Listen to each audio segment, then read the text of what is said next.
उन्हाचा तडाखा वाढू लागला की कोल्हापुरातील नदी, विहिरी आणि तलावावर पोहणाऱ्यांची संख्या वाढू लागते. शाळांनाही उन्हाळी सुट्ट्या सुरू झाल्याने लहान मुलांचीही पोहण्यासाठी गर्दी होते.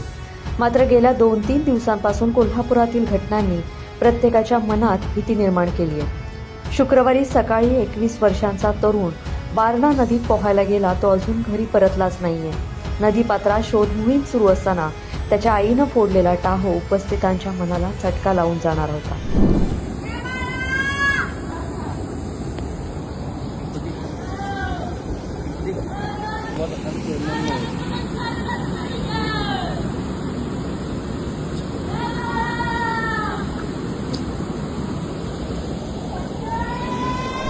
कोल्हापुरात नदीत पोहण्यासाठी गेलेले बुडाल्याच्या 3 घटना घडल्यात. या घटना नेमक्या कोणकोणत्या ठिकाणी घडल्यात हे जाणून घेऊयात.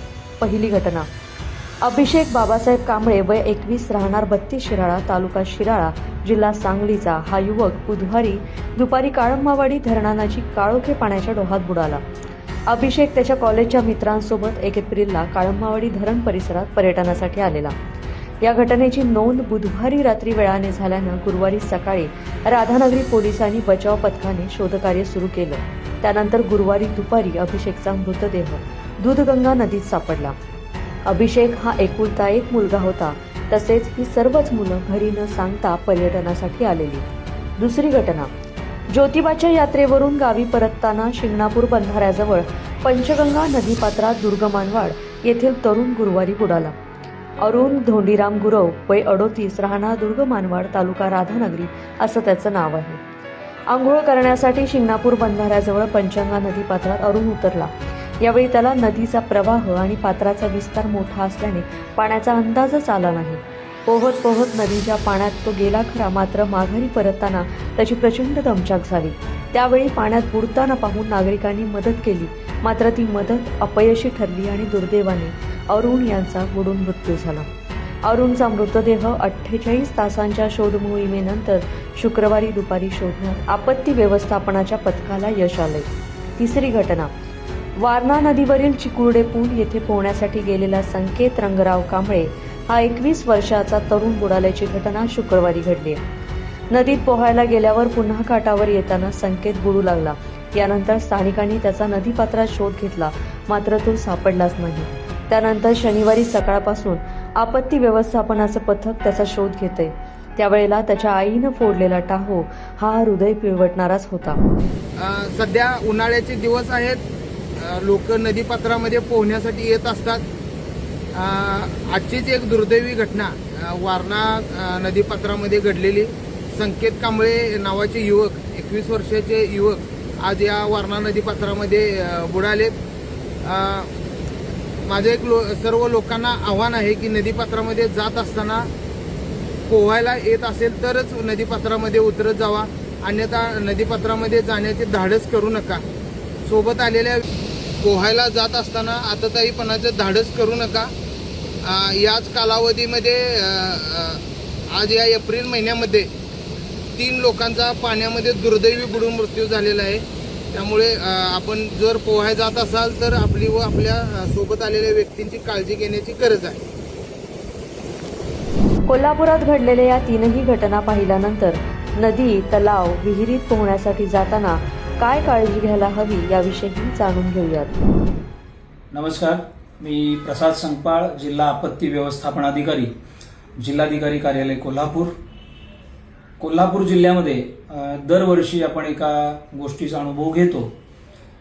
उन्हाळ्याच्या सुट्टीमध्ये प्रामुख्यानं मार्च महिन्यापासून एप्रिल, मे या पुढच्या 2 ते 3 महिन्यामध्ये नदीपात्रामध्ये, विहिरीमध्ये मोठ्या प्रमाणावरती आंघोळीसाठी जाणं, पोहायला जाणं असे प्रकार जिल्ह्यातील नागरिक, सुट्टीसाठी आलेली मुलं, लहान मुलं, युवक हे करत असतात.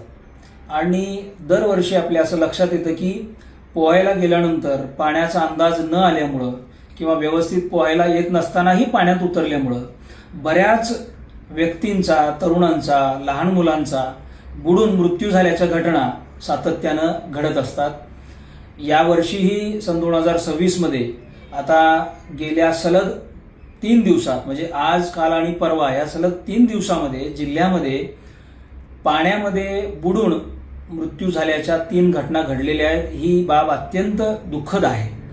खरं तर जिल्हा प्रशासनाच्या वतीनं दरवर्षी नागरिकांना अशा पद्धतीचं वर्तन करू नये आणि स्वतःची काळजी घ्यावी या अनुषंगानं जाणीव जागृतीपर माहिती दिली जाते. यावर्षीही जिल्हा प्रशासनाच्या वतीनं मी आपणा सर्वांना, जिल्ह्यातील सर्व नागरिकांना सांगू इच्छितो की आपण अशा ठिकाणी नदीपात्रामध्ये, ओढ्यामध्ये किंवा विहिरीमध्ये पोहायला जाण्याचा मोह थोडंसं टाळला पाहिजे. कितीही पट्टीचा पोहणारा व्यक्ती असला तरीही नदीच्या पाण्यामध्ये पाण्याचा वेग, पाण्याची खोली याचा अंदाज येत नाही.